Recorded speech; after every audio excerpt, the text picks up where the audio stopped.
കൊച്ചിയിലെ കാറ്ററിംഗ് സ്ഥാപനത്തിൽ നിന്ന് പഴകിയ ഭക്ഷണം കണ്ടെത്തിയ സംഭവത്തിൽ പിഴ ഈടാക്കുകയാണ് റെയിൽവേ. ഇപ്പോൾ 1 ലക്ഷം രൂപയാണ് കാറ്ററിംഗ് സർവീസിൽ നിന്ന് ഇപ്പോൾ ഈടാക്കിയിരിക്കുന്നത്. രാഹുൽ സുരേഷ് വിശദാംശങ്ങളുമായി ഇപ്പോൾ കോഴിക്കോട് നിന്ന് ചേരുന്നുണ്ട്. രാഹുൽ, എന്താണ് റെയിൽവേയുടെ നടപടി? രാഹുൽ, ഉന്മേഷ്, എറണാകുളത്ത് റെയിൽവേ കരാർ നൽകിയ കേറ്ററിംഗ് സ്ഥാപനത്തിന്റെ കിച്ചണിൽ നിന്നും പഴകിയ ഭക്ഷണം കണ്ടെത്തിയത് വലിയ നാണക്കേടായിരുന്നു. സംഭവത്തിൽ റെയിൽവേയുടെ അന്വേഷണം പൂർത്തിയായിരിക്കുകയാണ്. ഉന്നത അധികാര കമ്മിറ്റിയാണ് അന്വേഷണം പൂർത്തിയാക്കിയിട്ടുള്ളത്.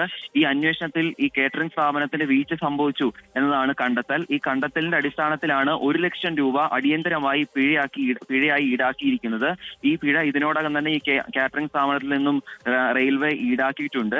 അതുമാത്രമല്ല, ഈ കോർപ്പറേഷൻ പറയുന്ന പോലെ തന്നെ കോർപ്പറേഷന്റെ ലൈസൻസ് ഈ കേറ്ററിംഗ് സ്ഥാപനത്തിന്റെ പ്രസ്തുത കിച്ചൺ ഇല്ല എന്നും റെയിൽവേയുടെ അന്വേഷണത്തിൽ കണ്ടെത്തിയിരിക്കുകയാണ്. ഇനി ഇത്തരത്തിലുള്ള തെറ്റുകൾ ആവർത്തിക്കരുത് എന്ന കണ്ടീഷനോടുകൂടി മുന്നോട്ടും പ്രവർത്തിക്കാൻ അനുമതി നൽകുകയും ചെയ്യുകയാണ്.